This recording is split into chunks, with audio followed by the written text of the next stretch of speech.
Hello friends, નમસ્કાર. આપણે આ સિરીઝની અંદર સંપૂર્ણ બંધારણનો અભ્યાસ કરવા જઈ રહ્યા છીએ. આપને ખબર જ છે કે બંધારણ સબ્જેક્ટ છે, બંધારણ વિષય છે, એ કેટલો વિશાળ છે, બહુ બહોળો વિષય છે. એને સંપૂર્ણ રીતના એનો અભ્યાસ કરવો હોય તો આમ જુઓ તો ખૂબ જ લાંબુ થઈ જાય, એટલે કે ખૂબ ઝાઝા વિડીયોઝની જરૂર પડે અથવા તો ખૂબ ઝાઝો સમયગાળો એમાં લાગે. પરંતુ આપણે એક ખાસ પ્રયત્ન કરશું આ સિરીઝની અંદર કે બંધારણમાંથી મુખ્ય મુખ્ય એવા મુદ્દા ઉપર આપણે વાત કરીએ, ચર્ચા કરીએ અને આપ નોટ્સ બનાવી શકો કે જે મુદ્દાઓ આપને ખાસ કરીને પરીક્ષામાં ખૂબ જ મહત્વના હોઈ શકે. અને ખાસ કરીને એ જ મુદ્દા ઉપર આપણે વધુ ને વધુ ધ્યાન આપીએ. તો સંપૂર્ણ બંધારણની આ સિરીઝમાં આપનું ખૂબ ખૂબ સ્વાગત છે. આપે આ ચેનલને સબસ્ક્રાઇબ ના કરી હોય તો પ્લીઝ સબસ્ક્રાઇબ કરી લો, કારણ કે એક પછી એક તમામ વિડીયો આપને મળશે સંપૂર્ણ બંધારણના. અને સાથે સાથે જો આપ આ સંપૂર્ણ બંધારણની બુક મેળવવા માંગતા હો અથવા તો આ તમામ મુદ્દાઓ આપને કદાચ લખવામાં અથવા નોટ્સ બનાવવામાં એમ થાય કે કંટાળો ચડે છે અથવા તો આપની પાસે નોટ્સ બનાવવાનો સમય ન હોય, તો આ સંપૂર્ણ બંધારણની આખી આખી બુક એટલે કે મુખ્ય મુખ્ય મુદ્દા જે પરીક્ષા માટે ખૂબ જ જરૂરી છે એવા મુદ્દાના તમામ એક એક ડિટેલ સાથે આપને મળી જશે. એના માટે આપે ગૂગલ પ્લે સ્ટોર ઉપર જઈ અને સી એન્ડ લર્ન આ એપ્લિકેશન ડાઉનલોડ કરી લેવાની છે અને એમાં સંપૂર્ણ બંધારણનો કોર્સ છે એ આપ પરચેઝ કરી શકો છો. ખૂબ જ આપના માટે એકદમથી રિઝનેબલ પ્રાઇસની અંદર પણ છે. હા તો મિત્રો, ચલો શરૂ કરીએ સંપૂર્ણ બંધારણ. મારી સાથે રહેજો. અને બંધારણ વિશે આપને ખબર જ છે કે કોઈ પણ ગવર્મેન્ટ એક્ઝામ પાસ કરવા માટે બંધારણ સબ્જેક્ટ કરવો ખૂબ જ મહત્વનો છે, કારણ કે જીપીએસસી સુધી અથવા તો આપ કહી શકો કે યુપીએસસીમાં પણ બંધારણના લગતા કાફી પ્રશ્નો પૂછાય છે. અને આમ બી ધારો કે આપ પરીક્ષા દેવા નથી માંગતા અને એક ભારતના જાગૃત નાગરિક છો, તો પણ બંધારણ છે એ તૈયાર કરવું અથવા બંધારણ વિશે અમુક બેઝિક ખ્યાલ હોવા ખૂબ જરૂરી છે. તો આપને આ વિડીયોઝ છે, આ સિરીઝ છે, એ કાફી મદદરૂપ થઈ રહેશે એવી આશા સાથે ચલો શરૂ કરીએ સંપૂર્ણ બંધારણ. તો મિત્રો, કોઈ પણ ટોપિકને જો તમારે સારી રીતના સમજવો હોય, કોઈ પણ ટોપિકનું તમારે કોમ્પ્રિહેન્સિવલી આપણે કહી શકાય ને કે એક નોલેજ તમારે મેળવવું હોય, તો એ વિષયની પૃષ્ઠભૂમિ એટલે કે વિષયનો ઇતિહાસ છે એ જાણવો ખૂબ જરૂરી છે. આપણને એટલી તો ખબર જ છે કે જે ભારતનું બંધારણ છે એ લગભગ 90%, 95% બ્રિટિશરોએ જ બનાવેલું છે. એટલે કે જે બ્રિટિશ કાળ દરમિયાન એ લોકોએ જે સુધારા કર્યા, એ લોકોએ જે નિયમો બનાવ્યા, મોટા ભાગના એ જ નિયમો આપણે આઝાદી પછી સ્વીકાર્યા છે, કારણ કે એ ખૂબ દૂરદર્શી હતા અને એ લોકોએ ખૂબ પરફેક્ટ રીતના એનું સરસ રીતના એક સંકલન કરેલું છે નિયમોનું. આ ચોક્કસ સમયાનુસાર એટલે કે અમુક અમુક ટાઈમે એમાં ઘણા બધા સંશોધનો થતા રહ્યા છે, એટલે કે એમાં ઘણું બધું નવું નવું આપણા ભારતના નવા સમય પ્રમાણે, નવી પરિસ્થિતિ પ્રમાણે ઘણા બધા પરિશિષ્ટ ઉમેરાતા રહ્યા છે. પરંતુ મોટા ભાગનું બંધારણ આજે બી એ જ છે જે અંગ્રેજો આપણને આપતા ગયા હતા, અથવા તો અંગ્રેજ શાસન દરમિયાન એમણે જે એક નિયમો, રૂલ્સ, રેગ્યુલેશન બનાવ્યા હતા. એટલા માટે બંધારણનો અભ્યાસ કરતા પહેલા તમારે એની પૃષ્ઠભૂમિ એટલે કે બંધારણ બનાવવાની જરૂર શું કામ પડી, અથવા તો બંધારણ એટલે શું, અથવા તો બંધારણની શરૂઆત ક્યાંથી થઈ, કેવી રીતના થઈ, આ બધી વસ્તુઓનો ખ્યાલ જો તમને હોય. ફરીથી એક વાત એટલું સમજી લેજો મિત્રો, કે જો તમે કોઈ પરીક્ષા પાસ કરવા માટે, નોકરી મેળવવા માટે ખરેખર મહેનત કરો છો, તો વન લાઇનર એટલે એક એક લાઈન વાંચી અને તમે આઈ ડોન્ટ થિંક સો કે તમે એમાં પાસ થઈ શકો. હવે એવું ચાલશે નહીં. તમારી પાસે ખૂબ જ એક બહોળો ખ્યાલ હોવો જોઈએ કોઈ પણ મુદ્દાનો અને કોઈ પણ ટોપિકનો. તો થોડી બંધારણની ઐતિહાસિક પૃષ્ઠભૂમિ સમજવી ખૂબ જરૂરી છે. તો થોડી શરૂઆત કરીએ. તો પહેલો જ તે સવાલ આપણને એ થાય કે બ્રિટિશ સરકારને કાયદા બનાવવાની જરૂર કેમ પડી. તો આની શરૂઆત થાય છે, આપણને ખબર જ છે કે ઈસ્ટ ઇન્ડિયા કંપનીથી, એટલે કે 1600 થી શરૂઆત થાય છે. ઈસવીસન 1600 ની અંદર ઈસ્ટ ઇન્ડિયા કંપની છે એ જાય છે મહારાણી પાસે, એટલે કે બ્રિટનના મહારાણી પાસે, એલિઝાબેથ વન પાસે, એલિઝાબેથ પહેલા હતા જે, એમની પાસે જાય છે અને એ કહે છે કે તમે જોઈ શકો કે એલિઝાબેથ એક પાસે જાય છે અને એને રિક્વેસ્ટ કરે છે કે અમારે ભારતની અંદર વેપાર કરવા માટે જવું છે, એટલે કે ભારત અમારું નેક્સ્ટ ડેસ્ટિનેશન અમારે બનાવવું છે, તો આમાં આપ અમને મદદ કરો. આમ બી ઈસવીસન 1600 ની વાત થાય છે. આપણને થોડું કલ્પના કરો કે એ સમય કેવો સમય હતો કે જ્યારે કોઈ કંપની છે અથવા કોઈ ગ્રુપ છે જ્યારે એક દેશ છોડીને બીજા દેશ જતું હતું, ત્યારે બીજા દેશમાં ખાસ કરીને ત્યાં લોકો સ્વીકારશે નહીં સ્વીકારે, અથવા તો એ પ્રવાસ દરમિયાન જ્યારે ઇંગ્લેન્ડથી નીકળી અને ભારત સુધી પહોંચવું હોય, એ પ્રવાસ દરમિયાન રસ્તાની અંદર કાફી કંઈક બની શકે, લૂંટારાઓ ખૂબ હતા, એને લૂંટી શકે, એને મારી શકે. આપણને ખબર જ છે કે ત્યારની પરિસ્થિતિ કંઈક સાવ જ અલગ હતી. તો આવી જે કંપનીઓ હતી એ કંપનીઓ છે હંમેશા સરકારની મદદ લેતી હતી. સરકાર એને શું મદદ કરતી હતી? તો સરકાર છે એ આવી કંપનીઓને એના માણસો આપતી હતી, એટલે કે સૈનિકો આપતી હતી. જ્યારે ઈસ્ટ ઇન્ડિયા કંપની છે એ એલિઝાબેથ પાસે જાય છે કે અમારે ઇન્ડિયા જવું છે, તો ઈસ્ટ ઇન્ડિયા કંપનીના વેપારીઓ અથવા તો એના ફાઉન્ડર્સ એ લોકો તો બધા હશે જ તે, પણ સાથે સાથે ગવર્મેન્ટ છે એને સોલ્જર્સ આપશે, ઉપરાંત બીજી જે કાંઈ એને વેપન્સ એટલે કે હથિયારો આપશે. આવી જે કાંઈ રસ્તામાં જરૂર પડે અથવા તો ત્યાં જઈને જે કાંઈ જરૂર પડે એવું લાગે એ તમામ સુવિધાઓ સરકાર આપતી હતી. અને આમ બી એ સમયે કદાચ એલિઝાબેથનો એટલો પાવર હતો અથવા તો સરકારનો એટલો પાવર હતો કે કોઈ કંપનીને વિદેશમાં વેપાર કરવા જવા માટે સરકારની પરવાનગી લેવી પડતી જ હશે.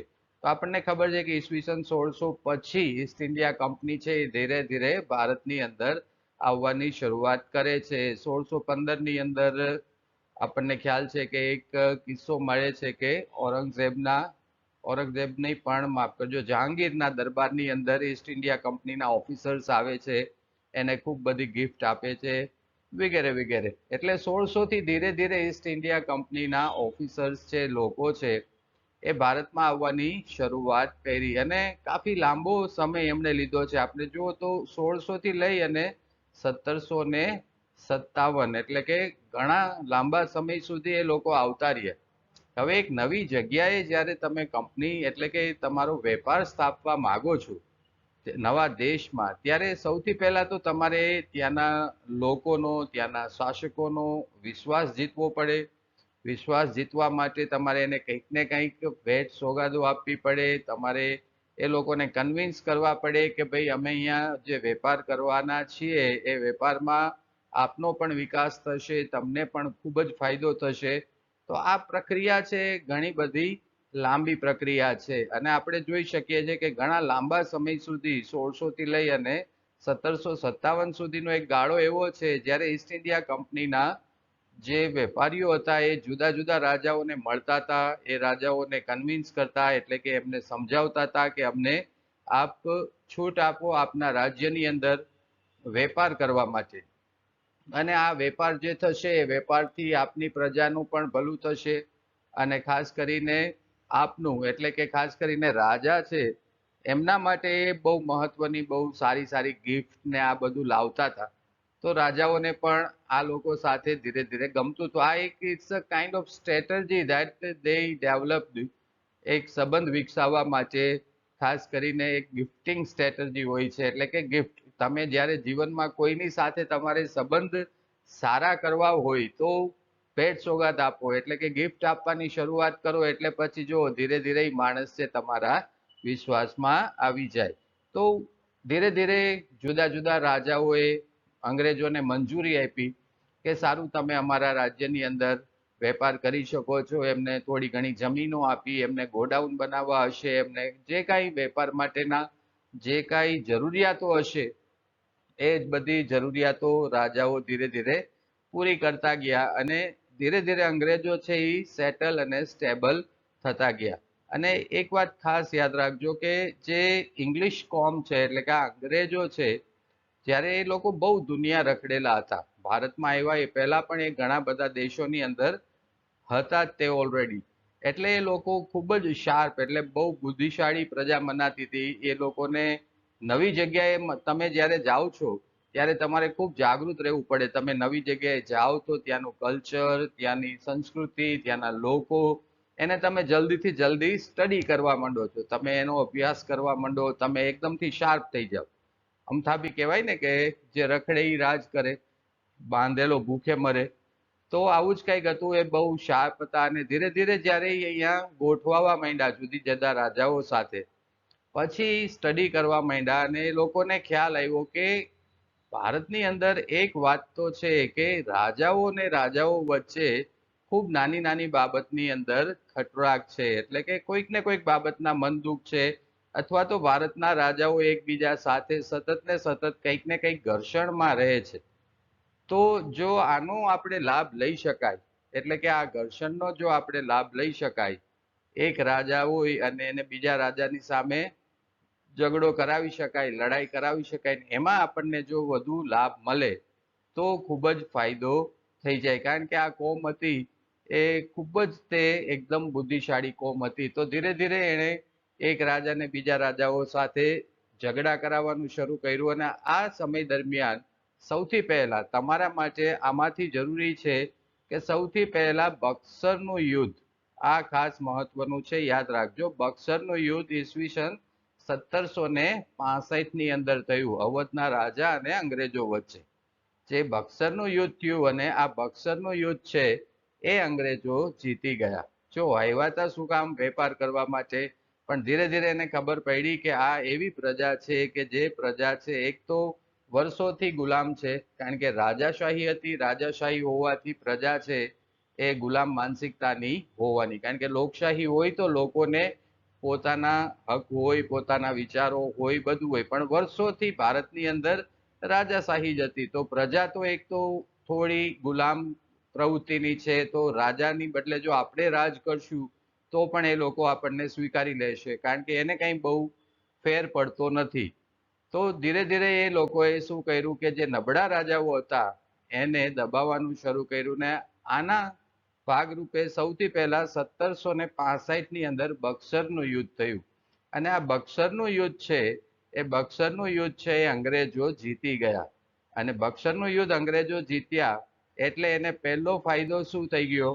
તો પહેલો ફાયદો એ થયો કે બક્સરના યુદ્ધ પછી અંગ્રેજોને એક તો બંગાળ, એક તો બિહાર અને એક ઓરિસ્સા, આ ત્રણ રાજ્યોની અંદર મહેસૂલ એટલે કે દીવાની જે ઉઘરાવાની છે એ સત્તા મળી ગઈ. હવે એ એરિયાના રાજા પોતે બની ગયા. તો આ તો કે ને કે ડબલ ફાયદો, એક ઓર લડ્ડુ ફૂટા મન મેં લડ્ડુ ફૂટા. હા, તો કે જીતી ગયા, તો કે હવે એક ઓર લડ્ડુ ફૂટા. તો એને થયું કે આ તો સારું છે, એક તો વેપાર બી કરી શકો, એમાં નફો થાય છે, ફાયદો થાય છે, અને બીજું કે તમે કોઈ નબળા રાજાને હરાવીને એક એરિયા કબજે કરી લો તો ત્યાંના જે લોકો છે એ કર બી આપશે. તો એક તો બીજો પણ ફાયદો થવાનો. તો અંગ્રેજોને આ બાબત છે એ ખૂબ જ એક પસંદ આવી ગઈ કે આ કર્યા જેવું છે. અંદરો અંદર ઝઘડા કરાવો, એક રાજાને નબળો પાડો, અને જે નબળો પડેલો રાજા છે એની ઉપર આપણે ચડાઈ કરો, અથવા તો એને આપણે હરાવી દો એ એરિયાને. કારણ કે ત્યારે એક ભારત જેવી છે ને કન્સેપ્ટ હતો ને મિત્રો. ત્યારે દરેક રાજા છે પોતાનો એરિયા, પોતાનો વિસ્તાર છે એને વફાદાર હતા, એને સલામત રાખતા હતા. બાજુના એરિયામાં, બાજુના રાજાને ત્યાં, બાજુના રાજ્યમાં શું થાય છે એના માટે એ લોકોને બહુ કાંઈ મતલબ હતો નહીં. તો અંગ્રેજો બાજુના રાજાને હરાવતા હતા તો બી જે પાવરફુલ રાજા હોવાનો એની પાસેનો, એ એવું નહોતો વિચારતો કે આ અંગ્રેજો આજે આને હરાવે છે તો કાલે આપણી સામે પણ આવશે. તો એવું કંઈ લાંબુ વિચારધારા કદાચ નહીં હોય. એટલા માટે કોઈ નાના રાજાને જ્યારે હરાવતા હતા અંગ્રેજો ત્યારે કોઈ વિરોધ પણ થતો નહીં. તો અંગ્રેજોને તો આ ફાવ્યું જેડું. તો આટલામાંથી તમારે એક વસ્તુ છે એટલું યાદ રાખવાનું છે કે સૌથી પહેલા 1665 ની અંદર બક્સરનું યુદ્ધ થયું અને બક્સરનું યુદ્ધ કોણ જીતા? અંગ્રેજો જીતી ગયા. અને અંગ્રેજો જીતી ગયા તો અંગ્રેજોને કયા કયા વિસ્તારની ટેક્સ ઉઘરાવવાની એટલે કે મહેસૂલ ઉઘરાવવાની સત્તા પણ મળી ગઈ. તો આ 3 વિસ્તાર યાદ રાખજો: બંગાળ, બિહાર અને ઓરિસ્સા. આ 3 જગ્યાએ હવે અંગ્રેજ અમલદારો જે હતા એ ટેક્સ પણ ઉઘરાવવા માંડ્યા અને વેપાર પણ કરવા માંડ્યા. પરંતુ બન્યું એવું કે જ્યારે વેપાર કરવા આવ્યા હતા ત્યારે ઠીક છે કે એલિઝાબેથ છે એમણે છૂટ આપી હતી, જાઓ તમે વેપાર કરો તમારી રીતના, ત્યાં જે રીતના કરવું હોય તે કરો. હવે ધીરે ધીરે વેપાર પણ ખૂબ સારો ચાલતો હતો અને ટેક્સના પૈસા એટલે કે આના પૈસા પણ ખૂબ સારા આવવા માંડ્યા. અને આપણને બધાને ખબર છે કે જ્યારે ખૂબ સારા પૈસા આવવા માંડે એટલે કે પૈસા વધે તો આ એક કોમન વસ્તુ છે કે જ્યાં બી પૈસા વધે ત્યાં ભ્રષ્ટાચાર છે ખૂબ જ વધવાનો. તો ધીરે ધીરે કંપનીના ઓફિસરો છે એમાં ભ્રષ્ટાચાર ખૂબ વધવા માંડ્યો. એટલે માની લો કે બંગાળમાં એક ઓફિસર હોય તો બંગાળનો એ ઓફિસર છે એ વેપાર કરતો હોય તો એના થોડા ઘણા હિસાબ કદાચ આપતો હોય કંપનીને, પણ જે કર ઉઘરાવતો હોય એમાંથી કોણ જાણે કેટલો બી કર ઉઘરાવી લે, તો એ બધું પોતાની પાસે રાખી લેતો હોય અથવા તો એના કોઈ હિસાબ કિતાબ આપતો નહોતો. એટલે ધીરે ધીરે ઓફિસરો છે એ પોતાની મનમાની કરવા માંડ્યા અને ખૂબ ભ્રષ્ટાચાર કંપનીની અંદર એટલે કે ઈસ્ટ ઇન્ડિયા કંપનીની અંદર વધી ગયો.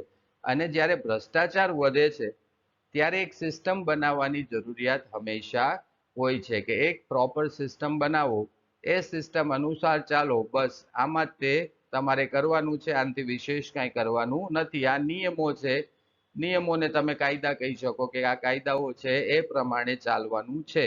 તો કંપનીની અંદર ખૂબ ફરિયાદો મળવા માંડી કે ભાઈ ભ્રષ્ટાચાર ખૂબ વધી રહ્યો છે.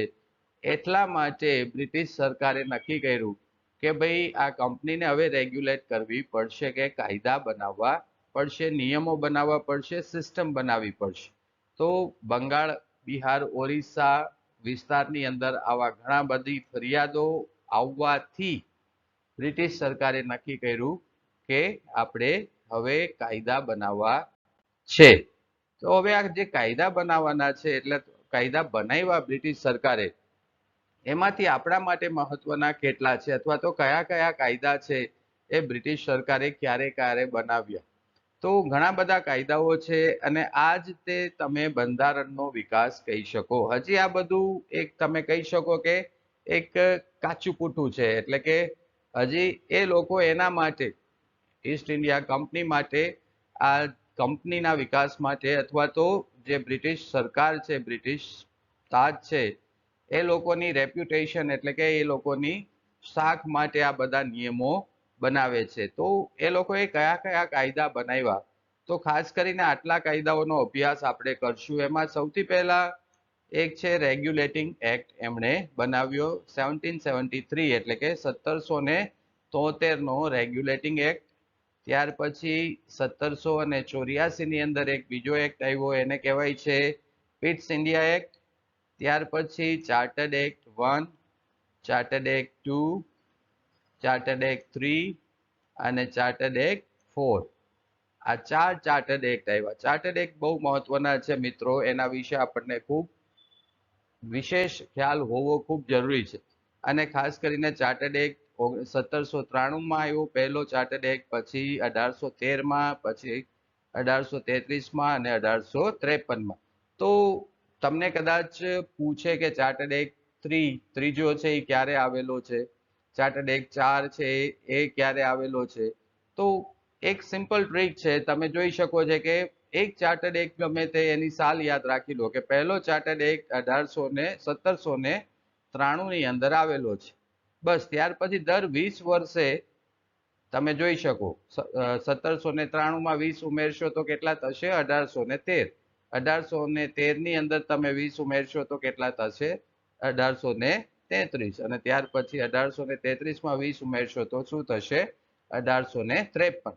એટલે કે 20 વર્ષના ગાળે જે કાંઈ ચાર્ટર્ડ એક્ટમાં માની લો કે કમીઓ હતી અથવા તો 20 વર્ષમાં જે કાંઈ નવા સુધારા કરવા જેવું લાગ્યું, એ ગાળે એક એક ચાર્ટર્ડ એક્ટ આવતો રહ્યો. તો તમને કોઈ પણ એક ચાર્ટર્ડ એક્ટની તારીખ ખબર હોય તો ત્યાર પછી તમને ખબર પડી જાય કે એમાં 20 ઉમેરતું જવાનું છે અથવા તો 20 ઘટાડતું જવાનું છે, એટલે બાકીની ચાર્ટર્ડ એક્ટની સાલ તમને યાદ રહી જશે. પણ સૌથી પહેલો તમને રેગ્યુલેટિંગ એક્ટ છે એ 1773 આવેલો, આ સાલ ખાસ યાદ રાખજો. અને ત્યાર પછી આપણને ખબર જ છે કે 1858 થી ભારતની અંદર બ્રિટિશ તાજનું શાસન છે એ શરૂ થઈ ગયું હતું. 1857ના વિપ્લવ પછી ખાસ કરીને ઈસ્ટ ઇન્ડિયા કંપનીનું શાસન છે એ પૂરું થયું, એટલે કે બ્રિટિશ સરકાર ખુદ ઇન્વોલ્વ થઈ ગયેલી કે 1858 થી, એટલે કે આ વિપ્લવની ઘણી અસર થયેલી. અને ત્યારબાદ એ વાત આપણે ત્યારે કરશું કે એ લોકો ઇન્વોલ્વ થયા 1858 થી, ત્યાર પછી કયા કયા સુધારા કરવામાં આવ્યા. તો હવે આપણે એક એક સુધારા વિશે થોડી ડિટેલની અંદર વાત કરીએ કે ભાઈ 1773 છે સૌથી પહેલો રેગ્યુલેટિંગ એક્ટ, નિયામક ધારો જેને કહેવાય છે 1773. રેગ્યુલેટિંગ એક્ટ 1773 એના નામ ઉપરથી જ તમને ખબર પડી જશે. રેગ્યુલેટિંગ નો અર્થ શું થાય? કોઈ વસ્તુને રેગ્યુલેટ કરવી. રેગ્યુલેટ કરવી એટલે વ્યવસ્થિત કરવી, નિયમિત કરવી અથવા એની ઉપર નિયંત્રણો લાવવા. કોઈ વ્યક્તિ કામ કરતો હોય તો એ કોઈકને જવાબદાર હોય તો હંમેશા એ કામ વ્યવસ્થિત રીતના કરે. માની લો કે તમે આજે કંઈ કામ કરો છો, હવે તમારે સાંજે કોઈને રિપોર્ટ આપવાનો હોય કે ભાઈ શું શું કામ તમે કર્યું છે, મેં આટલું કામ કર્યું છે, તમે જોઈ લો. જો રિપોર્ટિંગ કરવાનું હોય, તમારા ઉપરી અધિકારીને તમે જવાબદાર હો તો તમે કામ છે એ ખૂબ વ્યવસ્થિત રીતના કરશો. અને ઉપરી અધિકારી પણ તમારી ઉપર ઘણા બધા જે નિયમો મુજબ, તમે માની લો કે કોઈ કામ છે એ વ્યવસ્થિત નથી કર્યું તો તમને ઉપરી અધિકારી છે એ નિયમો મુજબ તમારી ઉપર એક્શન પણ લઈ શકશે. એટલે શું થશે કે આખી સિસ્ટમ રેગ્યુલેટ થશે. કારણ કે એકને બીજાને જવાબ દેવાનો છે, બીજાને ત્રીજાને જવાબ દેવાનો છે, ત્રીજાને ઉપર ચોથાને જવાબ દેવાનો છે. તો જવાબદારી ફિક્સ કરવા માટે રેગ્યુલેટિંગ એક્ટ આવે હંમેશા. તો જે અધિકારીઓ હતા, ખાસ કરીને જે અધિકારીઓ જ ભ્રષ્ટાચાર કરતા હતા, એ ભ્રષ્ટાચારી અધિકારીઓને થોડા રેગ્યુલેટ કરવા માટે, એની ઉપર નિયંત્રણ લાવવા માટે રેગ્યુલેટિંગ એક્ટ 1773 આવેલો. આ ખાસ યાદ રાખજો. અને કંપની ઉપર બ્રિટિશ સંસદ છે, ખાસ કરીને બ્રિટિશ સરકાર છે, એનું એક નિયંત્રણની શરૂઆત થયેલી. જો અત્યાર સુધી શું ચાલતું હતું, 1773 સુધી કંપની જે કરે તે સરકાર છે એ કરવા દેતી હતી, એમાં કોઈ સરકાર ડાયરેક્ટ ઇન્વોલ્વ હતી નહીં. ભાઈ ચાલો તમે જે ત્યાં મથો છો મથો, કોઈ વાંધો નહીં, તમે કમાવ છો કમાવ, જે કાંઈ હોય. પણ ધીરે ધીરે જો ફરિયાદો ઉઠી એટલે એને ખબર પડી કે આ તો આપણા બ્રિટન એટલે કે બ્રિટિશ પ્રજા ઉપર અથવા તો બ્રિટિશની એક મોટી શાખ હતી, એક આબરૂ હતી, આ તો આપણી આબરૂ ઉપર લોકો આંગળી ચીંધે છે, તો પછી એને નિયંત્રણ કરવું જોઈએ. તો બ્રિટિશ સંસદની નિયંત્રણની શરૂઆત 1773 ઉપર કંપની ઉપર થઈ કે કંપનીને એણે કીધું, ઈસ્ટ ઇન્ડિયા કંપનીને એણે કીધું કે ભાઈ હવે અમે કહીશું કે તમારે શું શું કરવાનું છે. નો ડાઉટ તમે વેપાર કરો, તમે કમાઓ, બધું કરો, પરંતુ થોડી બાબતો છે એ અમે રેગ્યુલેટ કરશું. તો આ થોડી બાબતમાં પહેલો સુધારો શું થયો રેગ્યુલેટિંગ એક્ટમાં, એ ખાસ યાદ રાખજો મિત્રો. તો પહેલો સુધારો એ થયો કે કંપની દ્વારા વહીવટી અને રાજકીય કાર્યોને માન્યતા મળી. એટલે કે સરકાર દ્વારા માન્યતા મળી કે તમે ત્યાં જઈ અને જે વહીવટ કરો છો અને જે કંઈ રાજકીય કામ કરો છો, રાજકારણમાં પણ ઇન્વોલ્વ જતા. હવે તો ઘણા બધા વિસ્તારો છે એને નાના નાના વિસ્તારો ઘણા જીતી લીધા હતા, એને રાજકીય માન્યતા મળી. આ ઉપરાંત આ સૌથી મહત્વનું છે કે આ એક દ્વારા ગવર્નર જનરલ નું પદ બનાવવામાં આવ્યું. સૌથી પહેલા તમને આ સવાલ પૂછી શકે કે સૌથી પહેલા ગવર્નર જનરલનું પદ કયા ધારા મુજબ અથવા કયા એક્ટ મુજબ બનાવવામાં આવ્યું છે? તો તમે કહી શકો કે રેગ્યુલેટિંગ એક્ટ 1773 અથવા તો નિયામક ધારો 1773 ની અંદર ભારતમાં ગવર્નર જનરલનું પદ બનાવવામાં આવ્યું. તમને એ પણ સવાલ પૂછી શકે, જો મિત્રો અહીંયા જે ફોટો હશે એ ફોટો બહુ મહત્વનો હશે. કારણ કે એને ઉપર તમને સવાલ પૂછી શકે. તમને એમ પણ સવાલ પૂછી શકે કે ભારતના પહેલા ગવર્નર જનરલ કોણ હતા? તો ભારતના પહેલા પ્રથમ ગવર્નર જનરલ છે એ વોરેન હેસ્ટિંગ્સ હતા. આ ફોટો તમે જોઈ શકો છો. તો જે ગવર્નર જનરલ છે એ કેવી રીતના હતા? તો બંગાળના જે ગવર્નર હતા એને ગવર્નર જનરલ બનાવવામાં આવ્યા. યાદ રાખજો. એ વખતે ત્રણ પ્રોપર જગ્યા ઉપર કંપની છે એ પોતાનો કારોબાર અને આ રાજકીય કામો છે એનો વિસ્તૃત રીતના આમ તમે કહી શકો કે પ્રસરી ગઈ હતી. એક મદ્રાસ સ્ટેટ હતું, બોમ્બે સ્ટેટ હતું, અને એક બંગાળના જે વિસ્તાર હતો તે. યાદ રાખજો, મદ્રાસ એટલે મદ્રાસ સિટી નહીં. અહીંયા એ સમયે મદ્રાસ સ્ટેટ હતું. ઘણો મોટો વિસ્તાર હતો, ગુજરાત જેવડો વિસ્તાર હતો મદ્રાસ સ્ટેટનો. જ્યારે બોમ્બે સ્ટેટ કહેવામાં આવે તો બોમ્બે સિટી નહીં, પણ બોમ્બેનો પણ ઘણો મોટો એક રાજ્ય હતું. તો એ વિસ્તારને બોમ્બે સ્ટેટ કહેતા હતા. મદ્રાસના એક આખા મોટા વિસ્તારને મદ્રાસ સ્ટેટ કહેતા હતા. અને એક બંગાળનો જે આખો વિસ્તાર હતો ત્યાં. તો જે બંગાળના ગવર્નર હતા, પહેલા શું હતું કે બંગાળમાં અલગથી એક ગવર્નર હતા, મદ્રાસ સ્ટેટમાં અલગથી ગવર્નર હતા, અને બોમ્બે સ્ટેટમાં પણ અલગથી ગવર્નર હતા. પરંતુ હવે શું કરવામાં આવ્યું રેગ્યુલેટિંગ એક્ટમાં કે જે બંગાળના ગવર્નર હતા એને ગવર્નર જનરલ બનાવવામાં આવ્યા.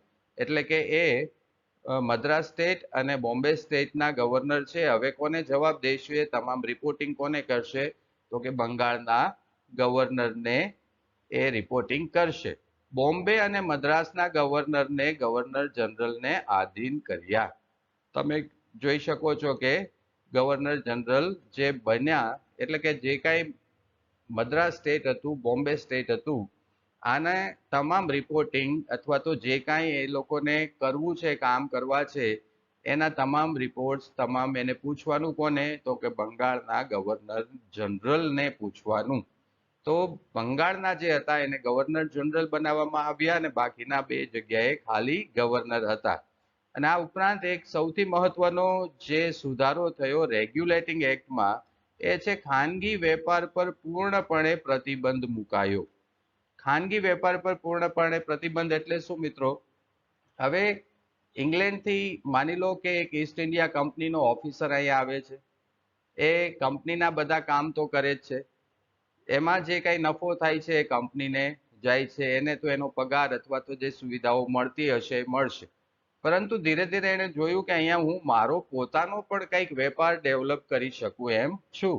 તો એવા ઘણા બધા ઓફિસરો હતા કે જે નોકરી તો કરતા હતા, સાથે સાથે પોતાનો એક વેપાર પણ ચલાવતા હતા. અને જે અલગ પોતાનો ખાનગી વેપાર હતો એ વેપારમાંથી જે પૈસા આવે અથવા તો જે કાંઈ એને લાભ થાય એ પોતાની પાસે રાખી લેતા. આપણે સિમ્પલ રીતના સમજીએ તો એક સરકારી શિક્ષક હોય તો સરકારી શિક્ષક છે એ એક તો સરકાર પાસેથી પૈસા લે છે, પગાર લે છે ભણાવવાના, અને ત્યાર પછી એ શું કરશે? ખાનગી ટ્યુશન શરૂ કરશે. તો ટ્યુશનમાંથી પણ કમાશે. તો અહીંયા અંગ્રેજ સરકારે કીધું કે ભાઈ જે કાંઈ કંપનીના ઓફિસર્સ હશે, એટલે કે કંપની તરફથી મોકલવામાં આવેલા વ્યક્તિ છે એ પોતાનો ખાનગી વેપાર કરી શકશે નહીં. તો આટલા સુધારા રેગ્યુલેટિંગ એક્ટ 1773માં કરવામાં આવ્યા. આમાં યાદ રાખવા જેટલું આપના માટે એટલું જ છે કે એક જે બોમ્બે સ્ટેટ, મદ્રાસ સ્ટેટ અને બંગાળ સ્ટેટના ગવર્નર હતા, એમાંથી બંગાળના જે ગવર્નર હતા એને ગવર્નર જનરલ બનાવવામાં આવ્યા. મદ્રાસ અને બોમ્બે સ્ટેટના ગવર્નર છે એને આધીન થયા. આધીન એટલે હવે બધી જવાબદારી એટલે કે તમામ જવાબદેહી છે એ હવે તમામ બંગાળના ગવર્નરને આ લોકોએ કરવાની હતી. અને ખાસ ત્રીજું એક યાદ રાખવાનું છે આપે કે ભારતના પ્રથમ ગવર્નર જનરલ વોરેન હેસ્ટિંગ્સ બન્યા. અને ખાસ છેલ્લે એક યાદ રાખો તો એક ખાનગી વેપાર ઉપર પ્રતિબંધ મુકાયો કે તમે તમારું કોઈ પર્સનલ બિઝનેસ કંપની તરફથી આવેલા અંગ્રેજો ઓફિસર્સ પર્સનલ બિઝનેસ કરી શકશે નહીં. ત્યારબાદ થોડા આપણે આગળ વધીએ તો 1974 ની અંદર કલકત્તામાં સુપ્રીમ કોર્ટની સ્થાપના થઈ। આ ખાસ ખાસ ખાસ યાદ રાખજો મિત્રો। ભારતમાં પ્રથમ સુપ્રીમ કોર્ટની સ્થાપના ક્યારે થઈ? આ ખાસ પૂછાશે। અથવા તો ભારતમાં પ્રથમ સુપ્રીમ કોર્ટની સ્થાપના કઈ જગ્યાએ થઈ? આવો પણ સવાલ પૂછાઈ શકે। તો 1774 એટલે કે માફ કરજો 1774, હું 1974 બોલી ગયો, પણ 1774 ની અંદર કલકત્તામાં સુપ્રીમ કોર્ટની સ્થાપના કરવામાં આવી। અને એ પણ પૂછી શકે કે સુપ્રીમ કોર્ટના પહેલા મુખ્ય ન્યાયાધીશ કોણ હતા? સુપ્રીમ કોર્ટના જે પહેલા ભારતની સુપ્રીમ કોર્ટના પહેલા મુખ્ય ન્યાયાધીશ કોણ હતા? તો અહીંયા આપ જોઈ શકો છો, એનો ફોટો બી છે, સર એલિઝા ઇમ્પે। નામ યાદ રાખજો, ક્યાંક નોંધ કરી લેજો ખાસ, રેડ કલરથી ટપકું કરીને। આવા બધા સવાલો હંમેશા ખૂબ પૂછાઈ જાય છે કે ભારતમાં પ્રથમ સુપ્રીમ કોર્ટની સ્થાપના ક્યારે થઈ? તો 1774માં। કઈ જગ્યાએ થઈ? તો કલકત્તામાં। અને ભારતના સુપ્રીમ કોર્ટના પ્રથમ મુખ્ય ન્યાયાધીશ કોણ હતા? તો સર એલિઝા ઇમ્પે છે એ પ્રથમ સુપ્રીમ કોર્ટના ન્યાયાધીશ હતા। ઉપરાંત એક ખાસ સુધારો કરવામાં આવ્યો કે જે કાંઈ ભેટ સોગાદ અથવા લાંચ કંપનીનો કોઈ પણ કર્મચારી કોઈ પણ જાતની ગિફ્ટ સ્વીકારી શકશે નહીં। હવે બનતું તો એવું કે કંપનીનો કોઈ ઓફિસર અહીંયા આવે અને એણે જેમ તેમ કરી અને ભ્રષ્ટાચાર કરીને ખૂબ બધું ભેગું કર્યું હોય, પાછો એ ઇંગ્લેન્ડ જતો હતો અને જ્યારે એને પૂછવામાં આવતું હતું કે ભાઈ તમારો પગાર તો આટલો છે, તો આટલું બધું તમે લઈને આવ્યા છો, તો આ વધારાના પૈસા અથવા વધારાની આ સંપત્તિનું શું? તો એ લોકો એવું કહેતા હતા કે અમને તો ભેટ આપેલી છે, અથવા તો અમને ન્યાના લોકોએ, ન્યાના અધિકારીઓએ કે ન્યાના રાજાએ અમને તો ગિફ્ટ આપેલી છે, તો ગિફ્ટ છે તો અમે લઈ જઈ શકીએ। આ તો આવી રીતના એ લોકો છટકબારી હતી, એ લોકો છટકી જતા। તો આ પણ રેગ્યુલેટિંગ એક્ટની અંદર ખૂબ સારો એક સુધારો કરવામાં આવ્યો કે ભાઈ કોઈ પણ જાતની ગિફ્ટ, કોઈ પણ જાતની સોગાદ અથવા તો લાંચ આ તમે સ્વીકારી શકશો નહીં। જો તમે કંપનીના ઓફિસર હો તો તમને કોઈ પણ જાતની ગિફ્ટ આપશે તો ત્યાં જમા કરાવી દેવાય, બરોબર। આજે બી એવું જ હોય છે, કોઈ પણ નેતાઓ છે એ વ્યક્તિગત રીતના કોઈ પણ જાતની ગિફ્ટ, ભેટ કે સોગાદ સ્વીકારી શકતા નથી। એટલે એમને જે કાંઈ ભેટ સોગાદ મળતી હોય છે ઘરે ન લઈ જઈ શકે, એ છે સરકારમાં જમા કરાવવાની રહે। જેમ કે આપણા વડાપ્રધાન છે, એને જ્યાં બી જવાના એને કંઈક ને કંઈક ગિફ્ટ મળતી હોય, એને કંઈક ને કંઈક ભેટ મળતી હોય છે, પણ વડાપ્રધાન છે એને પર્સનલી રાખી શકે નહીં। વડાપ્રધાન છે એમને સરકારમાં જમા કરાવી દેવી પડે। તો એક આ સરસ મજાનો સુધારો થયો। તો મિત્રો આમાં બે વસ્તુ ખાસ યાદ રાખજો। એક, સુપ્રીમ કોર્ટની સ્થાપના 1774માં થઈ, કલકત્તામાં થઈ, અને એના પહેલા મુખ્ય ન્યાયાધીશ સર એલિઝા ઇમ્પે હતા। બીજું કે આપણે કીધું કે એક તો પર્સનલ વેપાર કરવાની ના પાડી ઓફિસરોને, અને બીજું ભેટ સોગાદ કે લાંચ સ્વીકારવાની પણ ના પાડી। એનાથી શું થયું કે આ રેગ્યુલેટિંગ એક્ટથી ધીરે ધીરે કંપની રેગ્યુલેટ થઈ, એટલે કે ધીરે ધીરે નિયમો આવતા ભ્રષ્ટાચાર છે બને એટલો ઓછો થવા માંડ્યો। ત્યાર પછી એક સુધારો થયો આમાં, કે અમેન્ડમેન્ટ કહી શકો અથવા એક્ટ ઓફ સેટલમેન્ટ કહી શકો। એ 1781 ની અંદર એક સુધારો થયો। સુધારો શું થયો? તો ગવર્નર જનરલ, પરિષદ, કંપનીના કર્મચારી ભારતમાં કરેલા કાર્યો માટે ભારતની સુપ્રીમ કોર્ટને જવાબદાર રહેશે નહીં। એક આવો સુધારો કરવો પડ્યો।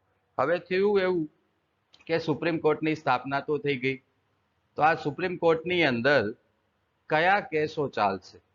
તો આમાં એક સુધારો થયો કે ભારતના ગવર્નર જનરલ અથવા તો ભારતમાં જે કોઈ પરિષદ એટલે કે એને લગતા જે વ્યક્તિઓ હશે અથવા કંપનીના કોઈ અધિકારીઓ હશે, આની ઉપર કોઈ કેસ થાય તો ભારતની આ કલકત્તામાં સ્થપાયેલી સુપ્રીમ કોર્ટની અંદર એમનો કેસ ચાલશે નહીં, અથવા તો ભારતની સુપ્રીમ કોર્ટને લોકો જવાબદાર રહેશે નહીં।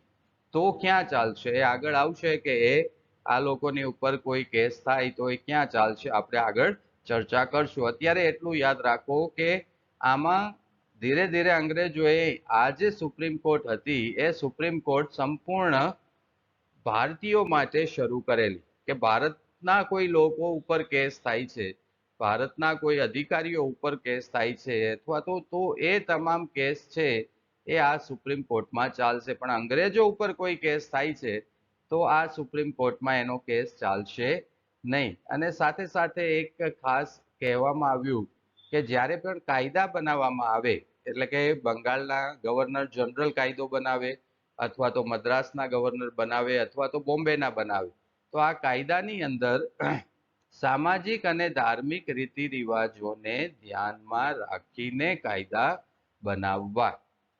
આપણને ખબર છે કે અત્યારે આજના સમયમાં પણ ધર્મ બાબતે ભારતમાં લોકો આટલા બધા સેન્સિટિવ છે, સામાજિક રીત રિવાજોને લઈને પણ આજે પણ 2023માં 24માં પણ આટલા સેન્સિટિવ છે.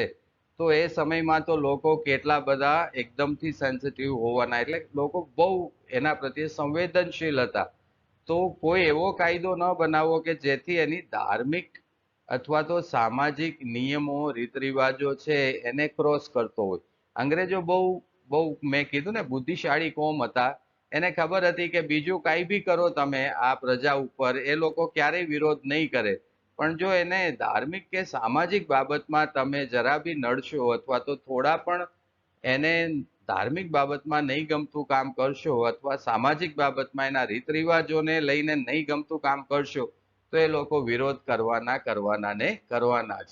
એટલે રેગ્યુલેટિંગ એક્ટમાં આ પણ ખાસ કહેવામાં આવ્યું કે જે ગવર્નર કાયદા બનાવે એ છે ખાસ કરીને સામાજિક ત્યાંના, જે તે બંગાળ હોય તો બંગાળના સામાજિક રીત રિવાજોને ધ્યાનમાં રાખો, મદ્રાસ હોય તો મદ્રાસના એરિયાના સામાજિક રીત રિવાજોને, બોમ્બેના તો બોમ્બેના. તો આ એક ખાસ એ લોકોએ ખૂબ સારું બુદ્ધિનું કામ કરેલું. અત્યારે એક ખૂબ ચર્ચાઓ ચાલે છે કે એક દેશ એક રૂલ, બરોબર, જેને આપણે સિવિલ કોડ કહે છે, કે આખા દેશ ઉપર એક જ નિયમ હોવો જોઈએ. પણ અંગ્રેજો છે એ સમયે સમજી ગયા કે આ એવો એરિયા છે, આ એક એવો દેશ છે જેમાં એ હરેક જગ્યાએ પોતાનો અલગ વિચાર છે, અલગ સંસ્કૃતિ છે, અલગ માન્યતાઓ છે, અલગ ધાર્મિક રીત રિવાજો છે, અલગ સામાજિક વિચારો છે, અલગ સામાજિક રીત રિવાજો છે. તો આને એક કરવા જશું તો કોઈક એકને આપણે ખુશ રાખશું તો બીજા ઘણા બધા નારાજ થશે. તો આપણે એમાં ઉતરવું નથી. આપણે તો ભાઈ વેપાર કરો, લાભ લ્યો, કર ઉઘરાવો, લાભ લ્યો. આપણે એ લોકોને છંછેડવા નથી. તો આટલા સુધારા આમાં થયા.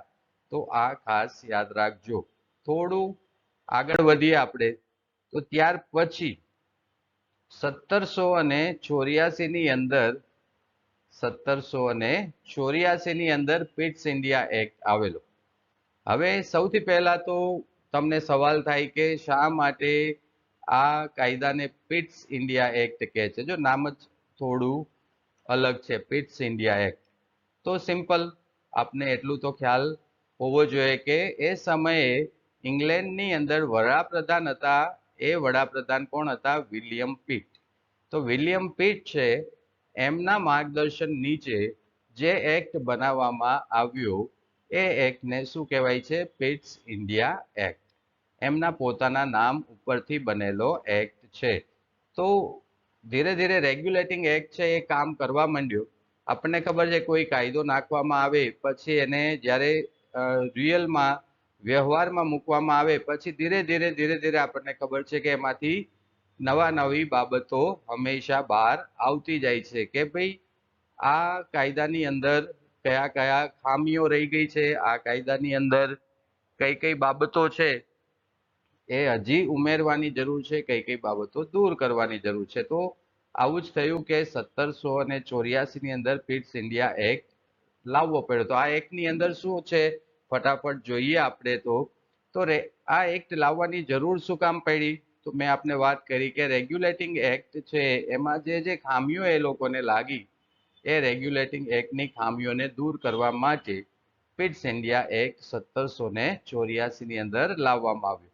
તો તો એમાં પહેલો સુધારો એ લોકોએ શું કર્યો, તે લોકોએ થોડું મેનેજમેન્ટને વ્યવસ્થિત બનાવ્યું.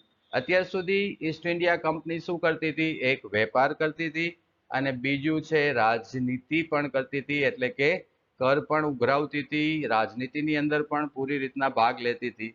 અને એક જ ઓફિસર છે, માની લો કે બંગાળના ગવર્નર જનરલ છે, તો એ આખા એરિયામાં વેપારમાં પણ એને બધું ધ્યાન દેવાનું અને ત્યાર પછી રાજનીતિક જે કામ હોય એમાં પણ એને ધ્યાન દેવાનું. તો એક જ વ્યક્તિ છે બે જગ્યાએ, એટલે કે એની ઉપર ખૂબ બધી મોટી જવાબદારી હોય એવું લાગતું હતું. એટલે એ લોકોએ દરેક કામને વહેંચવાની શરૂઆત કરી. તો કંપનીએ શું કર્યું કે આ એકની અંદર વ્યાપારિક અને રાજકીય આ બે વિભાગ પાડી દીધા કે ભાઈ વ્યાપારિક કામ છે એ કોર્ટ ઓફ ડિરેક્ટર કરશે, વ્યાપારિક કામ છે એ ચોક્કસ વ્યક્તિ કરશે, એ ખાલી વ્યાપારનું કામ જ તે ધ્યાન દેશે, અને બીજું કોઈ રાજકારણની અંદર અથવા બીજું રાજકીય યુદ્ધ ને રાજાને મળવા જવું ને જે કંઈ છે એમાં ક્યાંય ધ્યાન દેવાની જરૂર નથી. અને વ્યાપારિક કામની અંદર જે ધ્યાન દેશે એને શું કહેવામાં આવ્યું, કોર્ટ ઓફ ડિરેક્ટર. યાદ રાખજો આ શબ્દ. પિટ્સ ઇન્ડિયા એક્ટની અંદર પહેલો સુધારો એ થયો કે વ્યાપારિક કામ છે એ કોર્ટ ઓફ ડિરેક્ટર કરશે અને રાજકીય કામ છે એ બોર્ડ ઓફ કંટ્રોલ કરશે. બરોબર, બોર્ડ ઓફ કંટ્રોલ, જે રાજકીય કામ છે જેટલા જેટલા બી એ, અને બોર્ડ ઓફ કંટ્રોલની અંદર 6 લોકો હશે, એટલે કે 6 કમિશનર હશે. આ લોકો માત્ર રાજકારણ બાબતે જ તે તમામ કાર્યોને ધ્યાન દેશે. આ લોકોને વેપાર સાથે કંઈ લેવા દેવા નહીં. તો પહેલો સુધારો યાદ રાખજો પિટ્સ ઇન્ડિયા એક્ટનો કે વ્યાપારિક અને રાજકીય કાર્યોને અલગ કર્યા. આ ઉપરાંત બોમ્બે અને મદ્રાસ સંપૂર્ણપણે ગવર્નર જનરલને આધીન થઈ ગયા. તો બીજો એક ફેરફાર એ કર્યો કે બોમ્બે અને મદ્રાસ એ સંપૂર્ણપણે, અત્યાર સુધી કેવું હતું કે બોમ્બેના ગવર્નર હતા એ ત્યાં ઘણા બધા કાયદા પોતે બનાવી શકતા, કોઈ મોટો બાબત હોય એટલે કે કોઈ મોટો પ્રોબ્લેમ હોય અથવા કોઈ મોટો નિર્ણય લેવાનો હોય તો એ ગવર્નર જનરલને પૂછતા, એની સલાહ લેતા, એની મુજબ કામ કરતા. બાકી ઘણું બધું કામ બોમ્બેના ગવર્નર જનરલ જાતે કરી લેતા હતા, મદ્રાસના ગવર્નર જનરલ પણ જાતે કરી લેતા હતા. તો આમાં પણ અસંગતતાઓ ઊભી થતી હતી ઘણી વખત. તો પિટ્સ ઇન્ડિયા એક્ટમાં બીજો સુધારો એ થયો કે જે બોમ્બે અને મદ્રાસના ગવર્નર જનરલ છે, સોરી ગવર્નર છે, એને બંગાળના ગવર્નર જનરલને પૂછીને જ બધું કામ કરવાનું, એ સિવાય કરવાનું નહીં. એટલે શું થાય, જવાબદારી છે ગવર્નર જનરલની ફિક્સ થઈ જાય. માની લો કાંઈ ઘટના બની છે તો કાલે ગવર્નર જનરલ એવું ન કહી શકે કે ભાઈ મને તો જાણ જ હતી નહીં, મને તો કોઈ પૂછ્યું જ નથી આ બાબતમાં. તો આખે આખું સત્તાનું કેન્દ્રીકરણ થઈ રહ્યું છે. જો ધીરે ધીરે સત્તા છે એ કોઈ એક વ્યક્તિ તરફ અથવા તો કોઈ એક ગ્રુપ તરફ આગળ વધી રહી છે. આ ઉપરાંત ભારતમાં અંગ્રેજો સામે કેસ ચલાવવા માટે ઇંગ્લેન્ડમાં સુપ્રીમ કોર્ટની સ્થાપના થઈ. મેં તમને કીધું હતું ને કે ભાઈ કલકત્તામાં 1774માં સુપ્રીમ કોર્ટની સ્થાપના જે થઈ એ સુપ્રીમ કોર્ટ કોના માટે હતી, માત્ર ભારતીયો માટે. અંગ્રેજ અધિકારીઓ અથવા ગવર્નર જનરલ અથવા અંગ્રેજના જે કોઈ લોકો હતા એનો કેસ ત્યાં ચાલતો નહોતો. તો એનો કેસ ક્યાં ચાલશે, એની ઉપર પણ ઘણા ફરિયાદો થવા માંડી, એની ઉપર પણ ઘણા આરોપો થવા માંડ્યા. તો એ લોકોનો કેસ છે એ ક્યાં ચાલશે, ઇંગ્લેન્ડની અંદર ચાલશે. અને ઇંગ્લેન્ડમાં એક સુપ્રીમ કોર્ટ બનાવવામાં આવી કે જ્યાં આ કેસ ચાલશે. આવું શું કામ થયું હશે મિત્રો? તો સિમ્પલ વાત છે કે માની લો કે અહીંયા એક અધિકારી છે, એ અધિકારી કંઈક એની ઉપર આરોપ નાખવામાં આવે છે અને એનો કેસ અહીંની કલકત્તાની સુપ્રીમ કોર્ટમાં ચાલે છે. હવે બને એવું કે એ સમય દરમિયાન અધિકારી પાછો ઇંગ્લેન્ડ ચાલ્યો છે. હવે એ પોતે ઇંગ્લેન્ડ વયો જાય અને અહીંયા સુપ્રીમ કોર્ટ કલકત્તાની છે એને કંઈક સજા કરે તો એ બધું ખૂબ લાંબુ થઈ જાય. એ ભાઈ તો પોતે ઇંગ્લેન્ડ હોવાના. એટલે અંગ્રેજોએ બહુ બુદ્ધિથી એક કામ કર્યું કે ભાઈ ઇંગ્લિશ લોકો ઉપર, અંગ્રેજો ઉપર જે કાંઈ કેસો હોય એને અહીંયા આવવા દો, ઇંગ્લેન્ડમાં આવવા દો, અમે અહીંયા કેસ ચલાવશું. અહીંયા અમે એની સુપ્રીમ કોર્ટની સ્થાપના કરી. કારણ કે ભાઈ છેવટે આવવાના છે ક્યાં, અત્યારે તો ઇન્ડિયા ગયા છે તો ફાઇનલી આવવાના તો ઇંગ્લેન્ડમાં જ છે. તો એમની ઉપર જે ફરિયાદો હશે એ ફરિયાદોમાં કેસ ચલાવવા માટે ઇંગ્લેન્ડમાં સુપ્રીમ કોર્ટની સ્થાપના થઈ. તો આટલા જે ફેરફાર છે એ પિટ્સ ઇન્ડિયા એક્ટ 1784માં મુખ્યત્વે કરવામાં આવ્યા. પરીક્ષાલક્ષી આટલા ફેરફારો તમારે યાદ રાખવાના છે. ક્વિક રિકેપ કરીએ તો એક વ્યાપારિક અને રાજકીય બંને કામો માટે અલગ વ્યવસ્થા ઊભી કરવામાં આવી. વ્યાપારિક માટે બોર્ડ ઓફ ડિરેક્ટર નીમવામાં આવ્યા. રાજકીય માટે બોર્ડ ઓફ કંટ્રોલ નીમવામાં આવ્યા. વ્યાપારિક માટે કોર્ટ ઓફ ડિરેક્ટર, માફ કરજો, કોર્ટ ઓફ ડિરેક્ટર નીમવામાં આવ્યા. આ ઉપરાંત બોમ્બે અને મદ્રાસના ગવર્નર પાસેથી સત્તા લઈ લીધી અને બધી સત્તા છે એ ગવર્નર જનરલ એટલે કે બંગાળના ગવર્નરને આપી દેવામાં આવી. અને અંગ્રેજો સામે કેસ ચલાવવા માટે ઇંગ્લેન્ડની અંદર સુપ્રીમ કોર્ટની સ્થાપના થઈ. ત્યાર પછી થોડા આપણે આગળ વધીએ તો 1793ની અંદર ફરીથી એક નવો એક્ટ આવ્યો જેને કહેવાય છે ચાર્ટર્ડ એક્ટ 1. જે ચાર્ટર્ડ એક્ટ 1 છે એમાં હવે ધીરે ધીરે તમે જોશો કે જે ઇંગ્લેન્ડની સરકાર છે એ કંપની ઉપર કેવી રીતના ધીમે પ્રેશર લાવે છે અથવા કંપનીને પોતાના નિયંત્રણમાં કેવી રીતના લેતી જાય છે એની આખી પ્રોસેસ ધીરે ધીરે શરૂ થઈ રહી છે. તો ચાર્ટર્ડ એક્ટ 1 1793ની અંદર બોર્ડ ઓફ કંટ્રોલના સભ્યો તથા કંપનીના કર્મચારીઓના વેતન પગાર ભારતીય તિજોરીમાંથી કરવામાં આવશે. આ પહેલો સુધારો કરવામાં આવ્યો. સિમ્પલ છે કે અહીંયા જે કાંઈ ભારતમાં જેટલા અંગ્રેજો છે પછી જે કાંઈ હોઈ શકે, બોર્ડ ઓફ ડિરેક્ટર હોઈ શકે, બોર્ડ ઓફ કંટ્રોલ હોઈ શકે અથવા તો બીજા જે કાંઈ અધિકારીઓ અમલદારો છે એનો પગાર છે, એમનો ખર્ચો, તમામ ખર્ચો ભારતમાંથી જ તમારે આપવાનો છે. એના માટે ઇંગ્લેન્ડમાં સરકાર ઉપર અથવા તો એકેય રીતના આપ દબાણ કરી શકો નહીં. આ ઉપરાંત ઈસ્ટ ઇન્ડિયા કંપનીને ભારતમાં વેપાર પરની ઇજારાશાહી એટલે શું? એકાધિકાર 20 વર્ષ સુધી મંજૂર કરવામાં આવ્યો. This is very important. આ એક શબ્દ છે એકાધિકાર, ઇજારાશાહી અથવા તો ઇંગ્લિશમાં તમે એને કહી શકો મોનોપોલી. એટલે કે 20 વર્ષ સુધી ભારતમાં ઈસ્ટ ઇન્ડિયા કંપની સિવાય ઇંગ્લેન્ડની કોઈ બીજી કંપની છે વેપાર કરવા આવી શકે નહીં. એવું તો ન હોય ને કે ભારતની અંદર જે ઈસ્ટ ઇન્ડિયા કંપની આવી તો ઇંગ્લેન્ડમાં તો ઘણી બધી કંપની હોવાની, ખાલી એક ઈસ્ટ ઇન્ડિયા કંપની તો હશે નહીં. તો બીજી કંપનીઓ જોતી હશે કે ઈસ્ટ ઇન્ડિયા કંપની વાળા સારું કમાય છે, ઘણો નફો કરે છે, ખૂબ સારું છે, તો એ લોકો પણ ઈચ્છે કે અમે પણ ભારત જઈએ, અમે પણ ભારતની અંદર વેપાર કરીએ, કે અમે પણ ત્યાં અમારું એસ્ટાબ્લિશમેન્ટ કરીએ.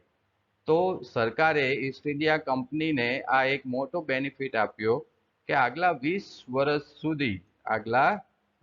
વર્ષ સુધી આ મોનોપોલી તમારી રહેશે. એટલે કે ઇજારાશાહી એકાધિકાર છે તમારો રહેશે. બીજા કોઈ વ્યક્તિઓ છે એ અહીંયા વેપાર કરવા આવી શકશે, એટલે બીજી કોઈ કંપની આવી શકશે નહીં. તો ચાર્ટર્ડ એક્ટ 1793ની અંદર આ બે વસ્તુ આપે ખાસ યાદ રાખવાની છે. એક, પગાર અને ખર્ચ ભારતની તિજોરીમાંથી આપવામાં આવશે અને 20 વર્ષ સુધી ઈસ્ટ ઇન્ડિયા કંપનીની મોનોપોલી છે એ મોનોપોલી કન્ટિન્યુ રહેશે. ત્યાર પછી 20 વર્ષ થઈ ગયા. 20 વર્ષ થાય એટલે ચાર્ટર્ડ એક્ટની અંદર થોડા સુધારા થવાના. અંગ્રેજો છે બહુ અપડેટેડ પ્રજા છે, યાદ રાખજો. એ સતત ને સતત સંશોધન કરતા રહે, સતત ને સતત એ અંગ્રેજો છે એ હંમેશા કંઈક ને કંઈક જોતા રહે કે આપણે જે આ નવા કાયદા લાવ્યા છે, નવી સિસ્ટમ લાવ્યા છે, એ સિસ્ટમ બરોબર કામ કરે છે. એમાં એને જે ખામીઓ લાગે ફટાફટ દૂર કરવાના. તો પછી આવ્યો ચાર્ટર્ડ એક્ટ 2. Chartered act 2 1813. આની અંદર શું મુખ્ય આપે યાદ રાખવા જેવા મુદ્દા છે? તો ઈસ્ટ ઇન્ડિયા કંપનીનો ભારતમાં વેપારનો જો એકાધિકાર સમાપ્ત કરવામાં આવ્યો. 20 વર્ષ સુધી એમને કીધું કે તમે મજા કરો, જલસાથી જાઓ, કોઈ આવશે નહીં. હવે તમે જઈને તમે એક જ તે અહીંયા વેપાર કરી શકશો. પણ હવે 20 વર્ષ થઈ ગયા, તો 20 વર્ષ પૂરા થયા, કરાર પૂરા થયા, એટલે તરત જ તે એમની પાસેથી આ એકાધિકાર, મોનોપોલી અથવા ઇજારાશાહી છે ઈસ્ટ ઇન્ડિયા કંપની પાસેથી લઈ લેવામાં આવી. એનો અર્થ એવો થયો કે હવે કોઈ બી કંપની ઇંગ્લેન્ડમાંથી ભારતમાં આવી અને પોતાનો વેપાર કરી શકે. સરકાર છે એમાં હસ્તક્ષેપ કરે નહીં. પરંતુ એક વાત યાદ રાખજો કે ચા અને અફીણ જે ખાસ કરીને ઈસ્ટ ઇન્ડિયા કંપની ચીન, ભારત અને ચીન ઉપર જે ચા અને અફીણનો ખૂબ મોટો ઈસ્ટ ઇન્ડિયા કંપનીનો વેપાર હતો. મુખ્યત્વે કોટન એટલે કે ખાસ કરીને કપાસનો વેપાર ઈસ્ટ ઇન્ડિયા કંપની કરતી હતી. ત્યાર પછી મરી મસાલા, પછી ઘણા બધા કરતી હતી. એમાં ચા અને અફીણનો વેપાર એ ચીન સાથે પણ કરતી હતી. તો જે ભારત અને ચીન સાથે ચા અને અફીણનો એકાધિકાર છે એની 20 વર્ષની પરવાનગી ચાર્ટર્ડ એક્ટ 2માં આપવામાં આવી. એનો અર્થ એ થાય કે હજી આવતા 20 વર્ષ સુધી બીજી કોઈ કંપની ઇંગ્લેન્ડથી ભારતમાં આવશે તો પણ એ બીજા બધા વેપાર કરી શકે, પણ ચાના વેપારમાં અથવા તો અફીણના વેપારમાં માત્ર ને માત્ર ઈસ્ટ ઇન્ડિયા કંપની જ રહેશે. એટલે કોઈને ઝડપથી ના મારી નાખાય, ધીરે ધીરે બરોબર ને. આ કંપની વાળાએ તમે જોઈ શકો કે ઈસ્ટ ઇન્ડિયા કંપની વાળા બી કે ને કે અમે ખૂબ મહેનત કરી છે, સૌથી પહેલા એવા છે, આટલા સમયથી અમે મહેનત કરી છે, આખું સામ્રાજ્ય ઊભું કર્યું છે. તો એમ તમે બધું અમારી પાસેથી લઈ લો તો કેમ ચાલે? અને સાથે સાથે એક વાત તો માનવાની કે મિત્રો, ઇંગ્લેન્ડની અંદર લોકશાહી છે, તો લોકશાહી છે તો એવું બી ના હોય કે માત્ર ને માત્ર સરકાર કે એટલું જ ચાલે. તો કંપનીના અધિકારીઓ એ લોકો પણ પોતાનો અવાજ ત્યારે ઉઠાવી શકતા હતા. એટલે એક એકાધિકાર પૂરો કર્યો એ વાત ફાઇનલ છે કે મોનોપોલી છે એની પૂરી કરી, પણ બે ધંધામાં, ચા અને અફીણમાં એની મોનોપોલી કન્ટિન્યુ કરી. આ ઉપરાંત એક સુધારો થયો કે ખ્રિસ્તી ધર્મના પ્રચાર માટેની છૂટ મળી.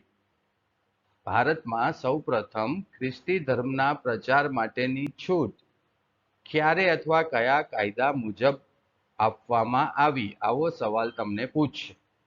ભારતમાં ખ્રિસ્તી ધર્મના પ્રચાર માટેની છૂટ ક્યારે અથવા તો કયા કાયદામાં આપવામાં આવી? તો યાદ રાખજો, ચાર્ટર્ડ એક્ટ 1813, ચાર્ટર્ડ એક્ટ 2 1813માં.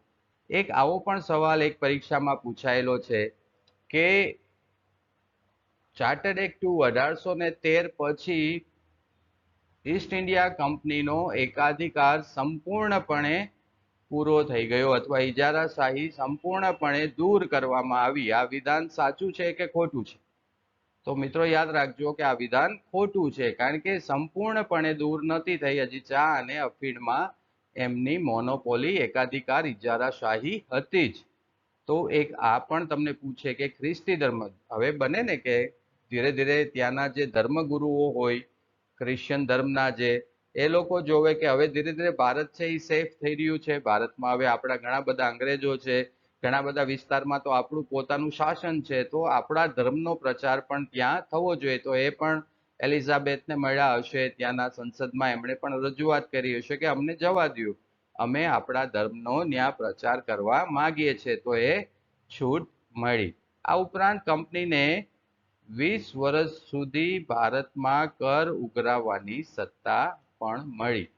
આપણને ખબર છે કંપની બે કામ કરતી હતી, એક વેપાર કરતી હતી અને બીજું મહેસૂલ ઉઘરાવતી એટલે કે કર ઉઘરાવતી હતી.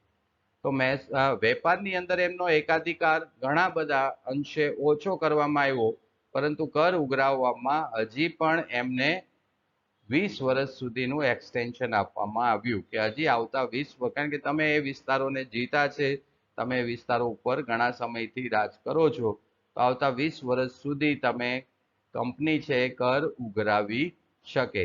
અને સાથે ને સાથે એક આ મહત્વનો કાયદો લાવવામાં આવ્યો કે ઈસ્ટ ઇન્ડિયા કંપની પોતાની જે આવક છે એમાંથી પ્રતિ વર્ષ 1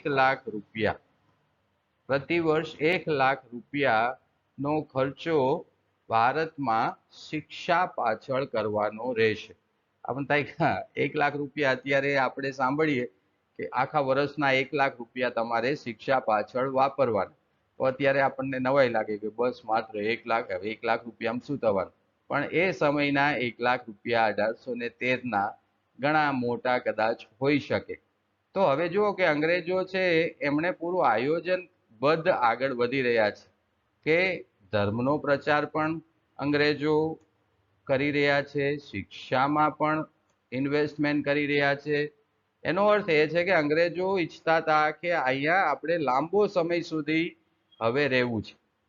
જો કોઈ જગ્યાએ એસ્ટાબ્લિશ થવા માટે એક તો તમારું એજ્યુકેશન હોવું જોઈએ, એટલે કે લોકોને એવું એજ્યુકેશન આપો જે તમારા માટે વિચારવા માટે મજબૂર કરે, એટલે કે વિચારો છે એ તમે એને વાળી શકો અને સાથે સાથે એને પોતાનો ધર્મ આપો, તો એ લોકો છે લાંબા સમય સુધી તમારી સાથે જોડાશે. તો 1813 ચાર્ટર્ડ એક્ટની અંદર આટલા સુધારા કરવામાં આવ્યા. ઝડપથી જોઈ જાઓ તો એક એકાધિકાર એટલે કે મોનોપોલી ખતમ કરી, ચા અને અફીણમાં રહેવા દીધી, પણ કર ઉઘરાવવા માટે 20 વર્ષ સુધીની છૂટ મળી, ખ્રિસ્તી ધર્મના પ્રચારની છૂટ મળી અને 20 વર્ષ અને દર વર્ષે 1 લાખ રૂપિયા શિક્ષા પાછળ વાપરવા માટે કહેવામાં આવ્યું. આટલા સુધારા ચાર્ટર્ડ એક્ટ 1813 અંદર એટલીસ્ટ કરવામાં આવ્યા, અથવા તો આપને આટલા સુધારા ઉપર ખબર હોવી જોઈએ. ત્યારબાદ 20 વર્ષ થઈ ગયા એટલે આપણને ખબર છે કે એક નવો એક્ટ આવશે, એ આવશે ચાર્ટર્ડ એક્ટ 1833. તો ચાર્ટર્ડ એક્ટ 1833 ની અંદર હવે શું શું સુધારા કરવામાં આવે છે અથવા કયા ચેન્જીસ કરવામાં આવે છે એ જોઈએ તો બંગાળના ગવર્નર જનરલને ભારતના ગવર્નર જનરલ બનાવવામાં આવ્યા. અત્યાર સુધી શું હતું, બંગાળના ગવર્નર જનરલ હતા. હવે ધીરે ધીરે આ સમય દરમિયાન તમે જ્યારે ઇતિહાસ વાંચશો અથવા ઇતિહાસ વિશે આપને ખબર હશે તો ધીરે ધીરે અંગ્રેજો ઘણા બધા વિસ્તાર ઉપર જીતી જાય છે, કબજો કરે છે 1830-33 ની આજુબાજુ. તો હવે ધીરે ધીરે એક મોટા એરિયા ઉપર મેનેજમેન્ટ કરવા માટે, મોટા એરિયાનું સંચાલન કરવા માટે એક નવું પદ ઊભું કરવામાં આવ્યું, એ છે ભારતના governor general, governor general of India.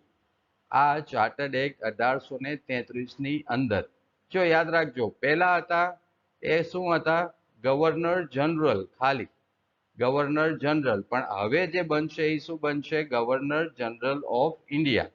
તો તમને પૂછવામાં આવે કે ભારતના પ્રથમ ગવર્નર જનરલ કોણ હતા, તો એ હતા વોરેન હેસ્ટિંગ્સ.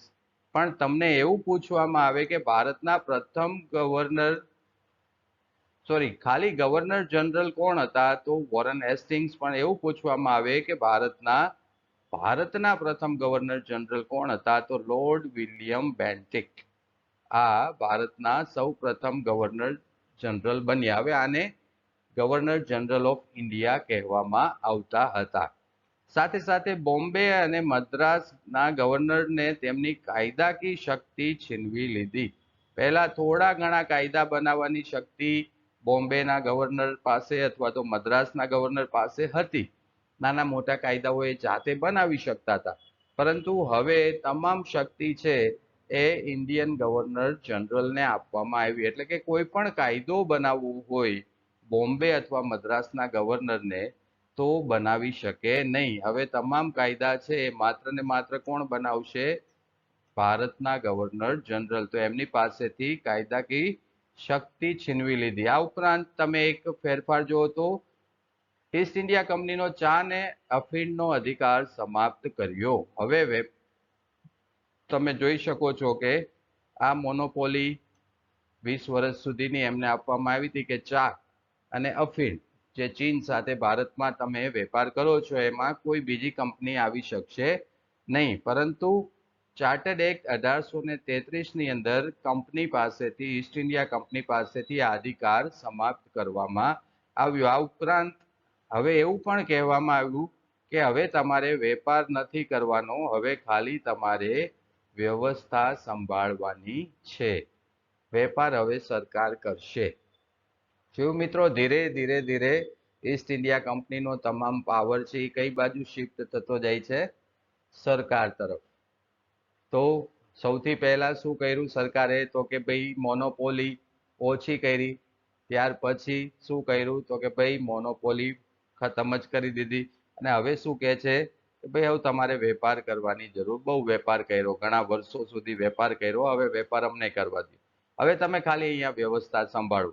તો ઈસ્ટ ઇન્ડિયા કંપની પાસેથી વેપાર કરવાના અધિકાર પણ છીનવી લેવામાં આવ્યા. અમુક ભારતીય પ્રદેશ પર ઈસ્ટ ઇન્ડિયા કંપનીને મહેસૂલ ઉઘરાવવાની સત્તા 20 વર્ષ સુધી વધારવામાં આવી. તો આ મહેસૂલની જે સત્તા છે એ 20 વર્ષ સુધી એક્સટેન્ડ કરવાનું એક સિમ્પલ કારણ હોઈ શકે કે અમુક વિસ્તારોમાં ઈસ્ટ ઇન્ડિયા કંપની વાળા હજી કર ઉઘરાવી શકે. શું કામ? તો કે ભાઈ એ કંપનીને મેનેજ કરવા માટે, એને એસ્ટાબ્લિશ કરવા માટે, એને ત્યાં જે બધા વહીવટ કરવા માટે જે પૈસાની જરૂર પડશે, વેપાર તો કરવાનો નથી, પૈસા ક્યાંથી આવશે? તો એણે કીધું કે અમુક એરિયાની અંદર તમે મહેસૂલ ઉઘરાવી શકો, જેથી તમે સર્વાઈવ કરી શકો, અથવા તો ત્યાંથી જે પૈસા આવે એમાં તમે વહીવટ કરી શકો. સાથે સાથે બ્રિટિશ સરકારના નામથી હવે તમામ વેપાર થશે. અત્યાર સુધી સિક્કા જે લાગતા હતા એ સિક્કા શું લાગતા હતા? East India company. અહીંથી જ્યારે કાંઈ કન્ટેનર જાય, જ્યારે કોઈ માલ જતો હશે, ત્યારે એમાં સિક્કો લાગતો હશે ઈસ્ટ ઇન્ડિયા કંપની. પણ હવેથી જે સિક્કા લાગશે એ ઈસ્ટ ઇન્ડિયા કંપનીના નહીં હોય, પણ હવેથી સિક્કા શેના લાગશે? બ્રિટિશ ગવર્મેન્ટ, અથવા તો ગવર્મેન્ટ ઓફ બ્રિટન, બ્રિટિશ. બરાબર? બ્રિટિશ સરકારના નામથી તમામ વેપાર થશે. અને સાથે સાથે યાદ રાખજો, આ એક મહત્વનો સુધારો છે કે ભારતમાં અંગ્રેજી શિક્ષણ પ્રવૃત્તિની શરૂઆત છે એ ચાર્ટર્ડ એક્ટ 1833 થી શરૂ થઈ. ઇન્ડિયાની અંદર જે આજે આપણે જોઈએ છે કે ઇંગ્લિશ એજ્યુકેશન, જે સેન્ટ ઝેવિયર્સ ને સેન્ટ જેટલી બી સેન્ટ સેન્ટ સેન્ટ કરીને છે સ્કૂલો, ઉપરાંત જે આપણે આખી એજ્યુકેશન સિસ્ટમ છે, ઇંગ્લિશ એજ્યુકેશન સિસ્ટમની શરૂઆત ચાર્ટર્ડ એક્ટ 1833માં થઈ, એની શરૂઆત. તો તમને આવો પ્રશ્ન પૂછી શકે કે ભારતમાં સૌ પ્રથમ અંગ્રેજી શિક્ષણની શરૂઆત છે એ ક્યારે થઈ, અથવા તો કયા કાયદા મુજબ થઈ? તો તમે એનો જવાબ આપી શકો કે ચાર્ટર્ડ એક્ટ 1833 દ્વારા ભારતની અંદર અંગ્રેજી શિક્ષણની શરૂઆત થઈ. તો આ જનરલી હવે તમે જોઈ શકો છો કે તમામ તાકાત છે, તમામ પાવર છે એ ગવર્મેન્ટ પોતાની તરફ લઈ જઈ રહી છે. તો ફરીથી રિકેપ કરી લો ચાર્ટર્ડ એક્ટ 1833 ને. એક તો ભારતના ગવર્નર જનરલ બનાવ્યા, જે બંગાળના હતા, એને લઈને આખા ભારતના ગવર્નર જનરલ બનાવ્યા. એક જ વ્યક્તિને સત્તા આપવા માટે શું કરવું પડે? બીજા લોકો પાસેથી પાવર ખેંચી લેવો પડે. એટલે બોમ્બે, મદ્રાસ, એના જે ગવર્નર હતા એ લોકોને કાયદાનો પાવર છે એ ખતમ કરવામાં આવ્યો. સાથે સાથે ઈસ્ટ ઇન્ડિયા કંપનીને વેપારમાંથી હવે બહાર જ ધકેલી દીધી. હા, અમુક વિસ્તારની અંદર કર ઉઘરાવવાની છૂટ આપી અને અંગ્રેજી શિક્ષણની શરૂઆત થઈ. હવે થોડા આગળ વધીએ તો આગળ વધતા પહેલા એક બીજું પણ થયું કે 1833માં એક મોટી ઘટના બની. અને આ મોટી ઘટના શું હતી કે 1834ની અંદર કાયદા પંચની રચના થઈ. 1834માં આ એક્ટ પછી બીજા વર્ષે કાયદા પંચની, જે આપણે આજે કાયદા પંચ છે અસ્તિત્વમાં, એની રચના ક્યારે થઈ? 1834ની અંદર. અને આ કાયદા પંચની રચના કરનાર વ્યક્તિ કોણ હતા? તો કે લોર્ડ મેકોલે, અથવા તો આ કાયદા પંચના અધ્યક્ષ કોને બનાવવામાં આવ્યા? અહીંયા તમે એનો ફોટો જોઈ શકો છો. ભારતના ઇતિહાસમાં આ વ્યક્તિનું ખૂબ જ યોગદાન છે જુદી જુદી રીતના, જે ખાસ કરીને કાયદા પંચ હોઈ શકે, પછી આજે તમે જે CRPC ભણો છો, IPC ભણો છો, આ તમામ વસ્તુ આ વ્યક્તિએ કરેલી છે. ભારતના આજે જે શિક્ષણ પદ્ધતિ છે ભારતની, એ આખી શિક્ષણ પદ્ધતિ એટલે કે એજ્યુકેશન સિસ્ટમ છે લોર્ડ મેકોલેએ આપેલી છે. તો લોર્ડ મેકોલેનું ભારતમાં ખૂબ જ મોટું યોગદાન છે. હવે એ વ્યક્તિગત વિચાર છે કે એ સારું છે ખરાબ છે ખબર નહીં. આપણે તો અહીંયા માત્ર ને માત્ર અમુક ફેક્ટને જોઈ રહ્યા છે, એ બાબતમાં આપણે નહીં પડીએ. તો આ ખાસ ખાસ ખાસ યાદ રાખજો કે 1834માં કાયદા પંચની રચના થઈ. કાયદા પંચની રચના ક્યારે થઈ? 1834માં. તમને એમ પણ પૂછે કે કાયદા પંચના અધ્યક્ષ કોણ હતા? તો કાયદા પંચના અધ્યક્ષ હતા લોર્ડ મેકોલે. ભૂલતા નહીં, ખાસ નોટ કરી લેજો. આ મુદ્દો બહુ મહત્વનો છે. આ ચાર્ટર્ડ એક્ટ 1833ની અંદર આ ઘટના બનેલ. હવે 20 વર્ષ ફરીથી પસાર થતા શું થવાનું તમને ખબર જ છે કે ચાર્ટર્ડ એક્ટ નવો આવવાનો.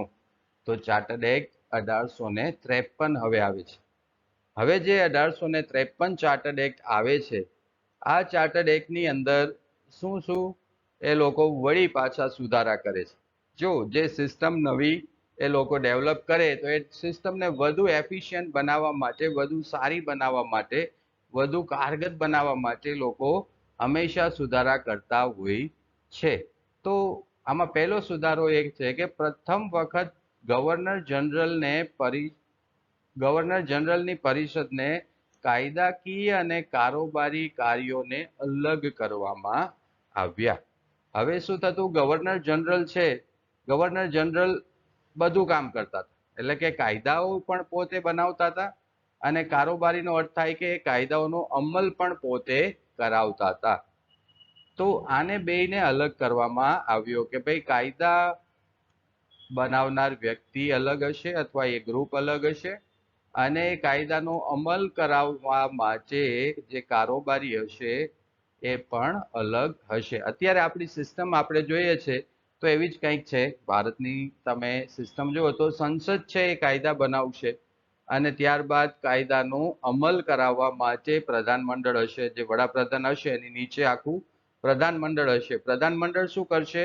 સંસદે જે કાયદાઓ બનાવ્યા છે એને અમલવારી કરાવવાનું કામ કરે છે. તો આ પ્રથમ ફેરફાર એ થયો કે કાયદાકીય અને કારોબારીને અલગ કરવામાં આવી. આમ ઉપરાંત કાયદાકીય પરિષદમાં, એટલે કે અત્યારની આપણે વિધાન પરિષદ કહી શકો, તો આ કાયદાકીય પરિષદની અંદર 6 નવા સભ્યો ઉમેરવામાં આવ્યા. એટલે કે 6 સભ્યો તો અગાઉથી હતા જ.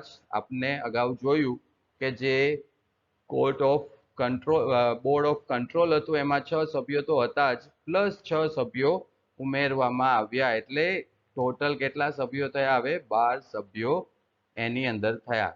તો જનરલી આ 6 સભ્યો કોણ હશે જે ઉમેરવામાં આવ્યા? તો governor general, commander in chief, governor જનરલની કાઉન્સિલના પોતે 4 સભ્યો હશે, એટલે 4A. કલકત્તા સુપ્રીમ કોર્ટના ચીફ જસ્ટિસ હશે. આ ઉપરાંત કલકત્તા ખાતે સુપ્રીમ કોર્ટના એક નિયમિત ન્યાયાધીશ હશે. આ ઉપરાંત પ્રતિનિધિ મંડળના સભ્યો બંગાળ, મદ્રાસ ને એના પણ એક એક હશે. એટલે આ જે કંઈ રચના થઈ 12 લોકોની, આમાં પણ બધા પોતે અંગ્રેજો જ છે. એક તો ગવર્નર જનરલ પોતે, ગણી લો કમાન્ડર ઇન ચીફ છે એ પણ પોતે જ છે.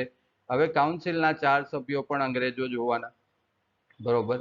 ત્યાર પછી સુપ્રીમ કોર્ટના ચીફ જસ્ટિસ પણ પોતે જ હોવાના. તો આ 12 અંગ્રેજ સભ્યો હશે, એ ખાસ યાદ રાખજો. કારણ કે અહીંથી જે પ્રોબ્લેમ શરૂ થશે ભવિષ્યની અંદર ઘણા બધા પ્રોબ્લેમ શરૂ થશે, અને એ લોકો અંગ્રેજો કેવી રીતના એક એક પ્રોબ્લેમને ટેકલ કરે છે, બહુ મજાનું છે જોવાનું. બહુ બહુ આપણા ઇતિહાસને જો તમે થોડો વ્યવસ્થિત રીતના સ્ટડી કરો, ખાલી વાર્તાઓ ને આણે આમ લડ્યા ને આણે આમ માર્યા ને આણે આમ જીતા ને એ બધાને સાઈડમાં મૂકી અને સિસ્ટમને જો તમે સ્ટડી કરશો તો તમને ખબર પડશે કે આ લોકો કેટલા બધા સરસ રીતના વ્યવસ્થિત રીતના ધીરે ધીરે ધીરે સુધારા કરતા ચાલ્યા છે. તો આ બીજો ફેરફાર એ કર્યો કે જે કાયદાકીય પરિષદ છે એમાં 6 નવા સભ્યોને ઉમેર્યા. ઉપરાંત કર્મચારીની નિમણૂક માટે સ્પર્ધાત્મક પરીક્ષાઓની ખુલ્લી સ્પર્ધાની વ્યવસ્થા કરવામાં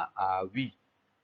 હા, ખૂબ ઇમ્પોર્ટન્ટ છે. જે સ્પર્ધાત્મક પરીક્ષાઓ લેવાશે એનું બોર્ડ સ્થાપવાની જે આખી વાત હતી અત્યારે આપણે જે યુપીએસસી કહીએ છીએ એ પહેલા શું હતું, યુપીએસસી નું હતું પણ સીપીએસસી હતું, એટલે કે સેન્ટ્રલ કમિશન હતું.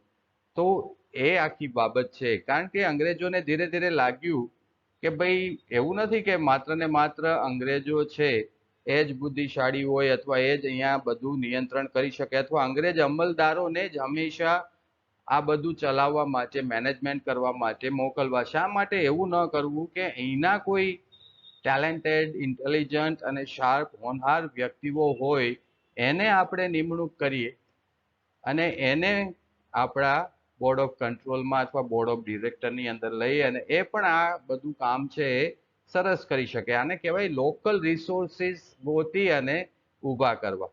તો આ સ્પર્ધાત્મક પરીક્ષાની શરૂઆત તમને પૂછશે, સ્પર્ધાત્મક પરીક્ષાની ખુલ્લી સ્પર્ધાની વ્યવસ્થા કયા કાયદામાં કરવામાં આવી હતી? તો ચાર્ટર્ડ એક્ટ 1853માં. ખાસ યાદ રાખજો, આ તમારા માટે બહુ જરૂરી છે. આ ઉપરાંત બોર્ડ ઓફ ડિરેક્ટરની સંખ્યા 24 થી ઘટાડી અને 18 કરવામાં આવી. જો અત્યાર સુધી બોર્ડ ઓફ ડિરેક્ટરમાં કેટલા લોકો હતા? 24 જણા. તો એમાંથી એ લોકોએ ઘટાડી અને કેટલા કરવામાં આવ્યા? 18 કરવામાં આવ્યા, જેમાં 6 સદસ્યોની નિમણૂક બ્રિટિશ ભલામણથી થશે. અને 18માં પણ 6 સભ્યોની નિમણૂક કેવી રીતના થશે? તો કે જે બ્રિટિશ સરકાર છે એમની ભલામણથી થશે. તો આ બધા ફેરફાર છે ચાર્ટર્ડ એક્ટ 1853ની અંદર થયા. ફટાફટ આને રિકેપ કરો, ફટાફટ યાદ કરો. તો પહેલું શું થયું? પહેલું કાયદાકીય અને કારોબારી. સૌથી પહેલા શું થયું? તો કે વાત કરીએ આપણે તો સૌથી પહેલા કાયદાકીય અને કારોબારી આ બેયને અલગ કરવામાં આવ્યા. જે કાયદાકીય પરિષદ હતી એની અંદર 6 નવા સભ્યો ઉમેરવામાં આવ્યા. સ્પર્ધાત્મક પરીક્ષાઓની વ્યવસ્થા કરવામાં આવી અને 24માંથી ઘટાડી અને 18 કરવામાં આવી. બોર્ડ ઓફ ડિરેક્ટરની સંખ્યા. આટલું તમારે ચાર્ટર્ડ એક્ટ 1853માં યાદ રાખવાનું છે. આ ઉપરાંત હજી પણ તમે જોઈ શકો કે નાના મોટા જે કાંઈ ફેરફારો